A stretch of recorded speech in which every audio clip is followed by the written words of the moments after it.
Bab 97 dan 98. Akhirnya terbongkar, kenapa Kristin pergi dengan membawa barang-barangnya. Apa dia terlibat dalam kasus ini? Tanya Feli pada Laura. Semua karyawan juga sebenarnya merasa penasaran tentang kepergian Kristin, namun yang berani mempertanyakannya secara langsung pada Laura hanyalah Ibu Feli. Sekarang keadaan kantor benar-benar kacau.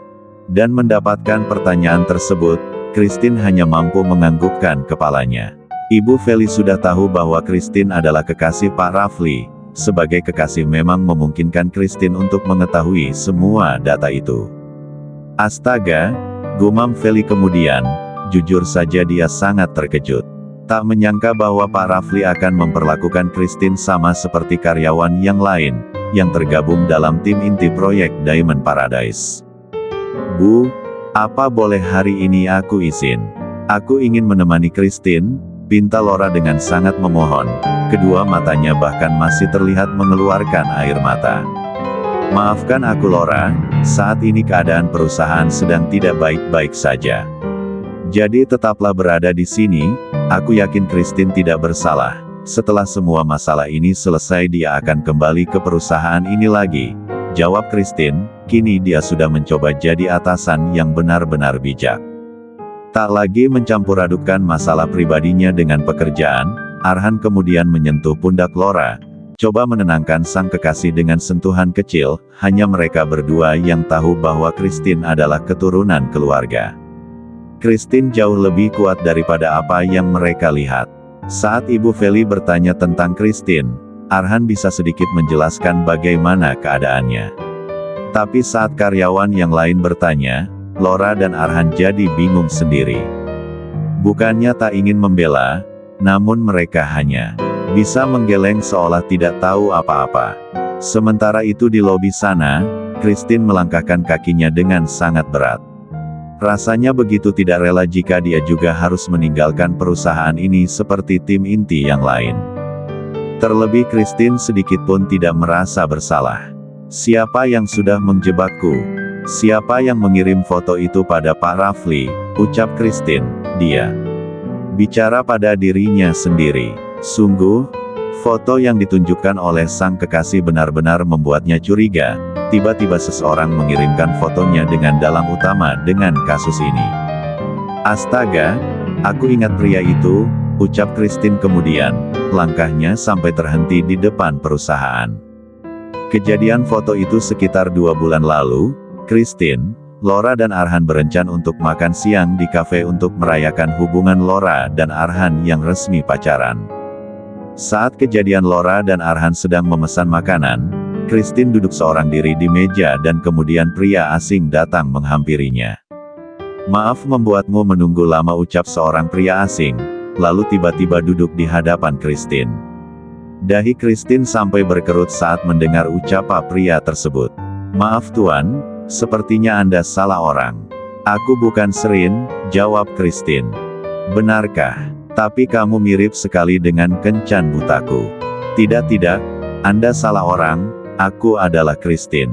Astaga, maafkan aku Kristin. Aku akan pergi sekarang. Sekali lagi maafkan aku, ucap Brian. Sialan, jadi foto itu diambil di sana, kurang ajar. Geram Kristin, akhirnya dia mengingat semua kejadian foto tersebut.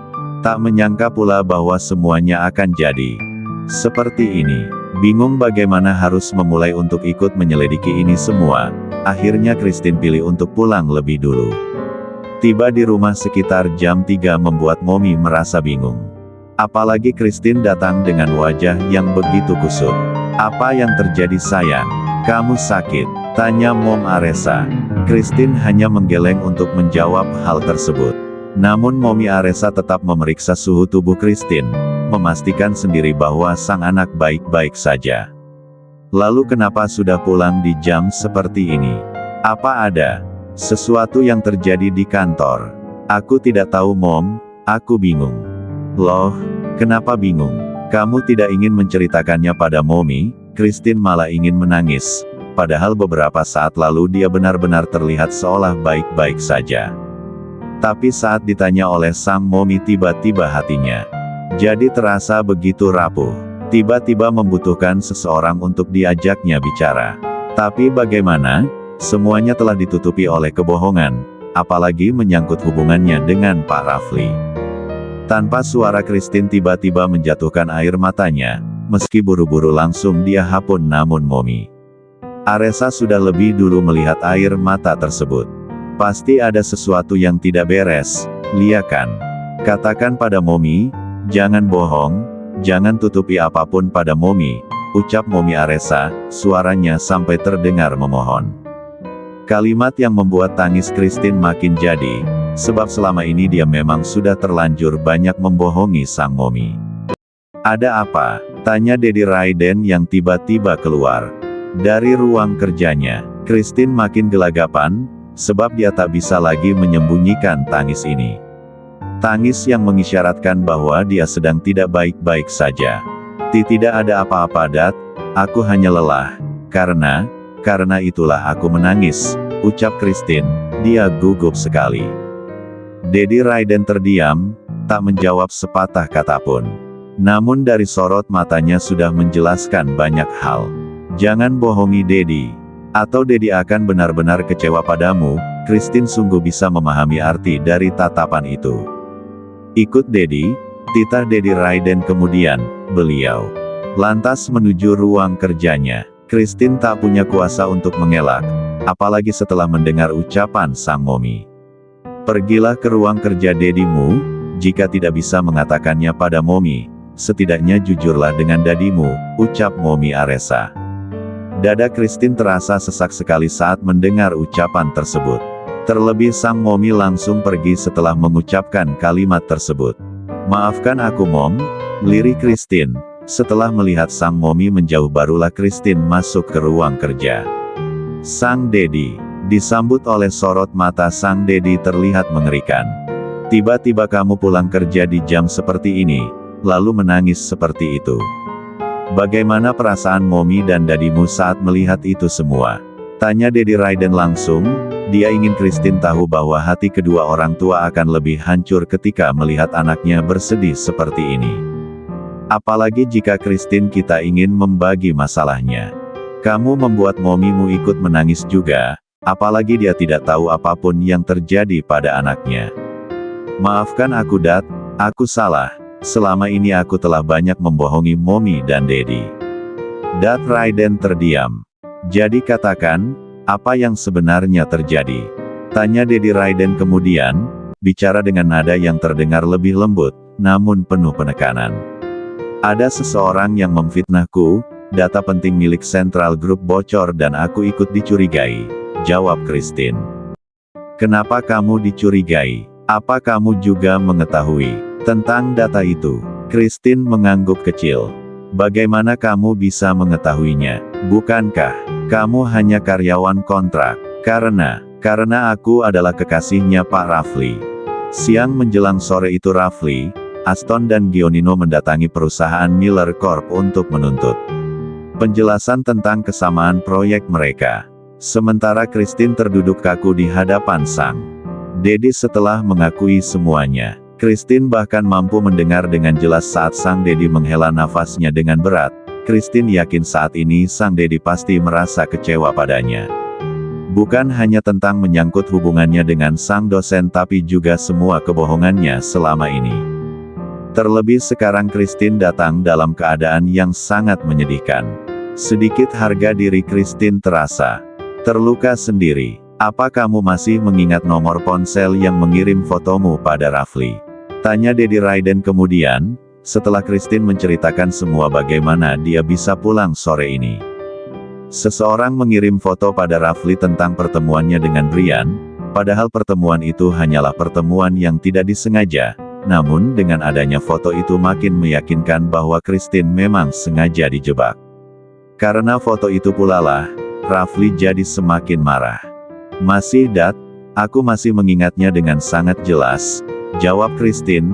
Saat dia melihat foto itu Christine juga menghafal nomor ponselnya, coba mengingat pernah dia mengetahui nomor tersebut. Sepanjang perjalanan pulang Christine juga sempat memeriksa melalui ponselnya, namun nomor itu tidak terdapat di kontak. Berdiri di belakang Dedi, ucap Dat Raiden. Dahi Christine sempat berkerut saat mendengar hal tersebut. Namun setelah menyadari bahwa sang Dedi hendak menunjukkan sesuatu, Christine langsung bangkit dari duduknya. Dia kemudian berdiri di samping Dedi Raiden dan melihat sang ayah menghidupkan komputernya. Saat pertama kali komputer itu menyala, tampilannya seperti biasa, tapi kemudian sang Dedi masuk ke sebuah web yang membuat Christine tercengang. Pasalnya web tersebut seperti jaringan rahasia yang hanya Dedi Raiden ketahui seorang diri. Apa itu, Dat? Tanya Christine, jantungnya bergemuruh merasa penasaran. Air mata di wajahnya sudah mengering. Sebutkan nomor ponselnya, balas Dedi Raiden. Justru bertanya tentang nomor ponsel itu dibandingkan menjelaskan pertanyaan sang anak. Sebab dia ingin menunjukkan secara langsung kepada Christine tentang Dark VIP yang dia punya. Dark VIP adalah sebuah organisasi hacker yang Dedi Raiden punya, tim hacker yang paling ditakutin di dunia bawah tanah, menguasai persenjataan modern dan gudang data, serta menguasai jaringan seantero jagat raya. Mencari pelaku pengirim foto itu semudah berkedip bagi Dark VIP, 080156784000, ucap Christine.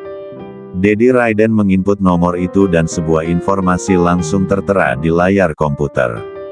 Nama yang teregistrasi untuk nomor tersebut adalah Ivana Lurin dan bahkan lokasi saat pengiriman pesan itu pun terdeteksi dengan sangat jelas, yaitu di apartemen Glory lantai 7 atas nama Aston Harold. Jadi ini semua ulah Ivana, dasar kurang ajar. Tapi apa hubungannya dia dengan Tuan Aston? Tuan Aston adalah sahabat Pak Rafli, tidak mungkin beliau mengkhianatinya. Batin Christine. Bagaimana bisa Dedi dengan mudah mendapatkan semua data itu? Tanya Christine, sumpah demi apapun dia sangat tercengang dengan ini semua. Seolah sang Dedi memiliki kemampuan yang tidak pernah dia ketahui selama ini. Dedi memiliki sebuah perusahaan rahasia, Dark VIP namanya. Kak Nicholas telah mengetahui tentang hal ini, dan kamu adalah yang kedua. Kelak Dark VIP akan jadi milik kalian berempat, terang Dedi Raiden. Seluruh keluarga Christine dan keluarga Dude telah berada di bawah perlindungan Dark VIP. Jika selama ini secara mendadak Christine bertemu dengan orang-orang baru yang tiba-tiba memberi bantuan, itu adalah para bayangan rahasia. Segala hal tentang Dark VIP dan beberapa kode rahasia telah Dedi Raiden ungkap pada Christine. Tak hanya tercengang, Christine bahkan sampai tergugu.